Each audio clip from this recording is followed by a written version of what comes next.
I never wanted to go to sleep angry. First of all, I wouldn't sleep well.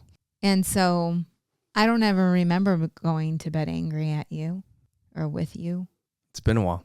But it's like you never know what tomorrow brings, right? So I was sharing with her why it's important for me for us to say goodnight. And it's because you never know what tomorrow brings. Maybe one of us may not wake up in the morning. Yeah. Or, how I feel about saying good, like bye when they leave the house, like telling us, giving us a kiss bye. I'm like, because we can get into a car and never come back. Right. Yeah. But just getting her to understand that. Yeah. Yeah. I think, at least for me, I don't know if I've looked at it or thought about it that way.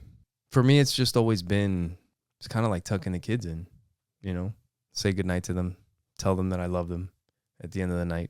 That's it. Not really so much thinking. It's just, I want them to know. I want them to see it's kind of like tucking you in. Like at a certain point, you're not tucking them in anymore because they're 15 and 13. You don't tuck them in when they're 15 and 13. Mm-hmm. But I still feel like I say goodnight. It's like the same thing, Mm-hmm. I don't know. It's like, yeah, it isn't, for me, it's not like a last, like I have to. It's not a have to. It's just, I love them. Mm-hmm. And that's how I show it, by saying goodnight at the end of the day, I mean, it's one of the last things that I see before I go to bed is I give them a hug and a kiss and say goodnight. I mean, no matter what happens in the day, Mm-hmm. the day can end well doing that, I don't know. Yeah. But what if it's not that way? What do you mean? Like when Audrey was upset with you the other day. But you know what I'm saying? And it's like, regardless of how you feel right now. Even still at the end of it's almost like it could be like a reset. Mm-hmm. Whatever it was that we might have been angry about. Or we could still be upset. Right. And still show love. And I still love you. Right. Yeah. Good night. And hopefully the next day you wake up and it's like, yeah, Dad loves me. Or Mm-hmm. I know we're going through some stuff. And no matter what, I love my daughter and my son, And with her, like that following morning, she was still upset. Yeah. With you. And she didn't look at you. She didn't acknowledge you. Like, good morning. Yeah. And she left to school. Yeah, I don't even remember what the hell. And that's not okay. Right? But to get her to see. Get her to understand. This is, like you were saying, this also made me think about that. Because you were saying, like, at the end of the day, like, what if something was to happen? What if something was to happen? Mm-hmm. What if something was to happen? I leave the house and I die. Mm-hmm. And we were arguing before I left. Do you not know that I love you? Did I not know that you love me?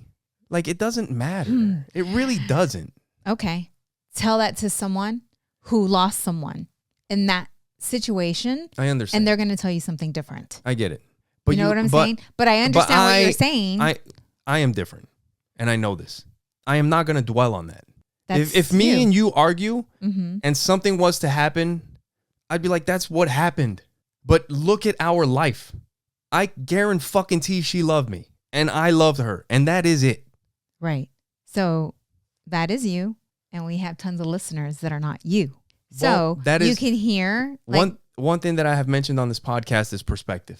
That is my perspective on it. And it's not a bad perspective, right? But one argument, one disagreement, one whatever, right, doesn't change the history of raising Audrey or Joey or being married to you. We've had plenty of disagreements and arguments, and we still love each other. The kids have been pissed off at me before, and they still love me. Right.